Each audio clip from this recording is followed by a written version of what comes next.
Il y a 2 ans, pratiquement jour par jour, pour jour, nous étions, Benoît et moi, au pavillon de la francophonie à la COP21 à Paris pour poser avec l'équipe de l'IFDD les premiers jalons d'initiative climat. La coopération suisse, le Fonds pour l'environnement mondial, à travers le programme de microfinancement, ainsi que d'autres partenaires, ONU Femmes, PNUD, CGLUA et autres, nous ont vite rejoints pour relever un premier défi, celui de valoriser, lors de la COP22, des initiatives conduites par une multitude d'acteurs sur le terrain, qu'elles soient des associations, des coopératives, des organisations de la société civile, ou encore des entrepreneurs verts, les jeunes ou les femmes, ou bien encore les collectivités territoriales. Cela a pris la forme d'un recueil en ligne qui comprend aujourd'hui 170 projets conduits dans 22 pays d'Afrique francophone et l'organisation des trophées Initiative Climat COP22 en la présence de plus d'une trentaine d'acteurs non étatiques africains, que ce soit des nominés et des lauréats représentant 14 pays d'Afrique. Initiative Climat Afrique francophone est un programme de coopération sud-sud en Afrique qui a été initié en 2016 dans la perspective de la préparation de la COP22. En fait, c'est une plateforme d'acteurs non étatiques, que ce soit des acteurs de la société civile, associations, coopératives, groupements villageois, communautaires, mais également les entrepreneurs verts, qu'ils soient jeunes ou femmes.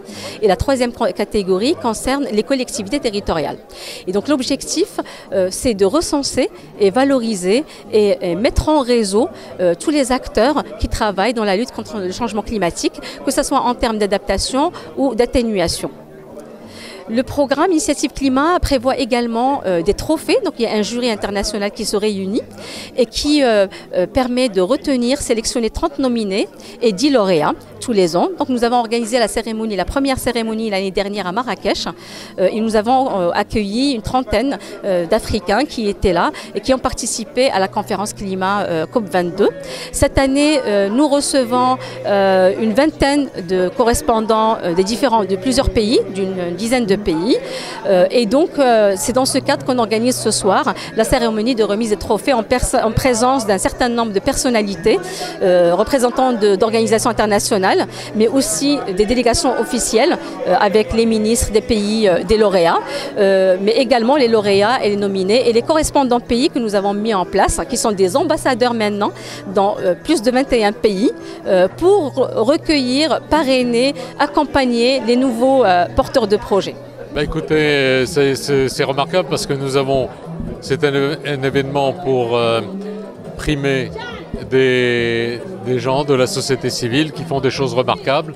Nous avons vu des exemples d'actions sur le terrain absolument extraordinaires, des gens qui se sont engagés, qui ont fait ce qu'il fallait faire, qui ont fait des initiatives innovatrices, avec beaucoup de succès et très peu de moyens.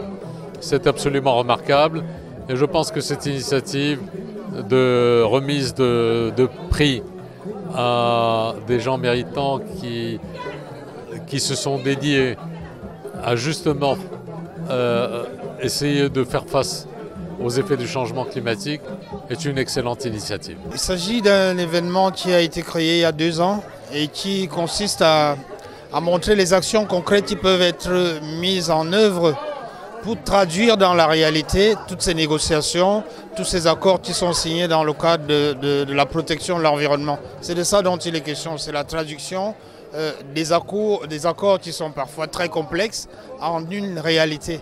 Et à travers des initiatives comme cela, on comprend mieux comment est-ce qu'on peut impliquer les populations dans ce qui est du ressort normalement des États. L'Afrique, puisque là on est dans un cadre, je dirais, dans une initiative où c'est l'Afrique francophone, mais c'est l'Afrique. Elle a fait preuve de beaucoup de combativité dans cette COP 23, c'est vrai. Et que si jusqu'à maintenant, à l'heure où je vous parle, il y a des blocages dans les négociations, c'est que les Africains font preuve de beaucoup de résistance. Et qu'il faudrait que nos amis occidentaux en général joignent la parole à l'action. Et parce que bon, dans les discours, on a entendu beaucoup de bonnes paroles, mais quand il s'agit de négocier, quand on arrive à l'aspect et au volet financier, là on se rétracte et les paroles changent et le discours change. Et donc là, les Africains, moi, franchement, je suis impressionné par la résistance, la combativité du groupe africain qui a vraiment tenu tête. Beaucoup plus d'ailleurs que le groupe 77 plus Chine.